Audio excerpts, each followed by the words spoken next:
ailenin örselendiği, zayıflatıldığı bir zeminde ne değerlerimizi yaşatmamız ne de millet olarak ayakta kalmamız mümkün değildir.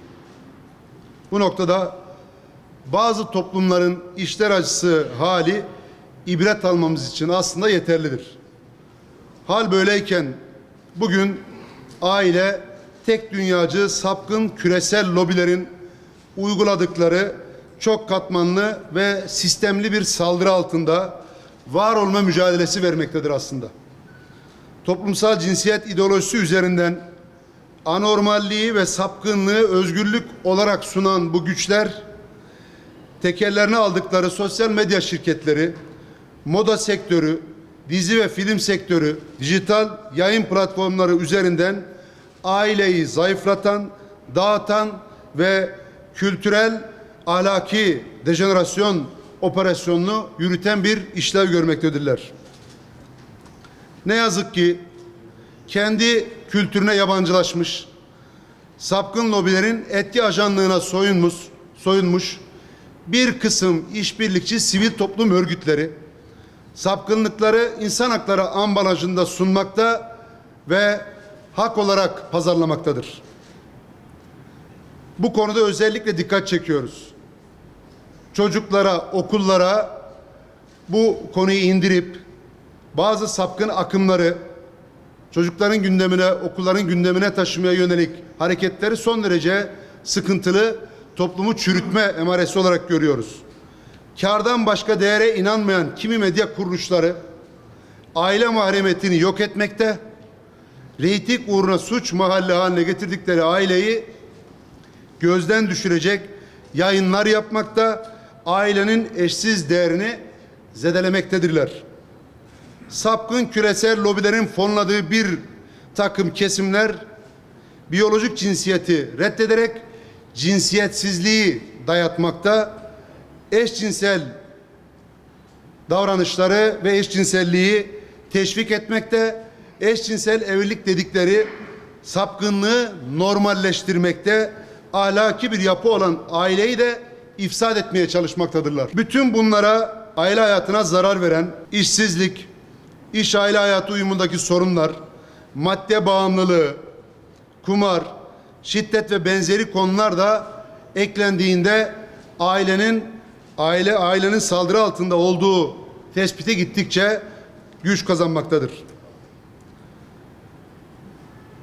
Bilinmelidir ki aileyi korumak, inanç ve medeniyetimizi, değerlerimizi korumak ve yaşatmaktan, inanç ve medeniyet değerlerimizi gelecek nesillere aktarmak ise aileyi korumak ve yaşatmaktan geçmektedir.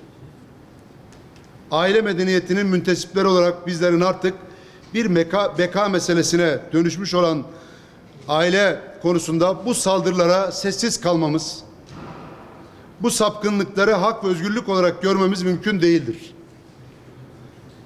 Kimliksiz, cinsiyetsiz, değerlerinden arındırılmış, sağlıksız bireyler imal etmek üzere kendisini konumlandırmış bu odakların karşısında durmak ve aileyi korumak hepimizin sorumluluğu ve yükümlülüğüdür diyoruz. Bizler bu hayati meselede devletin her türlü tedbir almasının tercih değil, zorunluluk olduğunu buradan ifade ediyoruz. Bu noktada aileye karşı yapılan saldırılara karşı sesimizi yükseltiyor, aileyi koruyacak somut hükümlerin anayasada yer almasını sağlamak amacıyla aileye değer diyor ve imza kampanyası başlatıyoruz. Anayasanın 41. maddesinin 1. fıkrasına aile kadın ve erkekten oluşur. Aile ilişkisinin temeli evliliktir cümlelerin eklenerek aile kurumunun ifsada açık olmamasını, sapkınlıkların üzerinde tepinmek istedikleri bir zemine dönüşmemesini istiyoruz. Binlerce yıldır olduğu gibi bugün de yarın da aile kadın, erkek ve çocuklardan oluşur.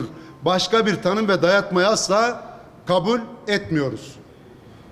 Bunun yanında inancımızın temel bir değeri ve ailemizin temel unsuru olan kadınlarımızın inancının ayrılmaz parçası olan kılık kıyafet özgürlüğü, başörtüsü özgürlüğü nedeniyle ayrımcılığa ve dışlanmaya bir daha maruz kalmaması, yeni 28 Şubatların yaşanmaması, fırsat kollayan yasakçı zihniyetin yeniden hortlamaması ve kendisine bir dayanak bulmaması amacıyla başörtüsü özgürlüğünün, inanca dayalı kılık kıyafet hürriyetinin anayasal güvenceye kavuşması için anayasanın 24. maddesinde imza metnimizde de detaylarını ifade ettiğimiz düzenlemenin de yapılmasını istiyoruz.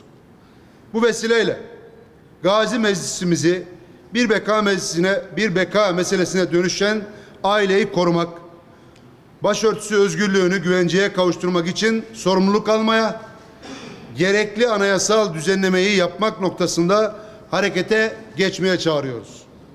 Memur Sen olarak sapkın küresel lobilere ve yerel işbirlikçilerine karşı ailemizi korumak için ayağa kalkıyor, başlattığımız imza kampanyamızla anayasa değişsin, aile korunsun diyoruz.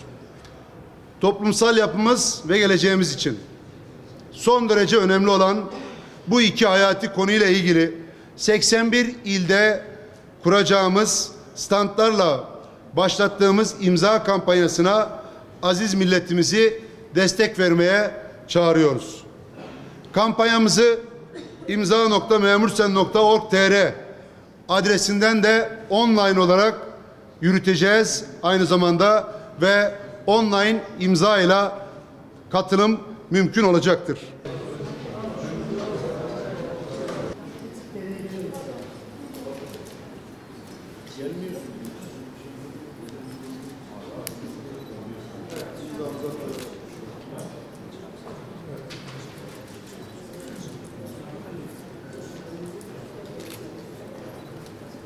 İllerde imza standlarımız hafta içerisinde uygulamaya geçecek. Bütün imza standlarımız illerimize gönderildi ve hem illerde imza standlarıyla hem de aynı zamanda online imza sitesiyle kampanyayı yürütecek ve 1 Mayıs'a kadar bu konuda illerden gelecek imza köylerinde Mayıs ayı içerisinde meclise takdim etmiş olacağız.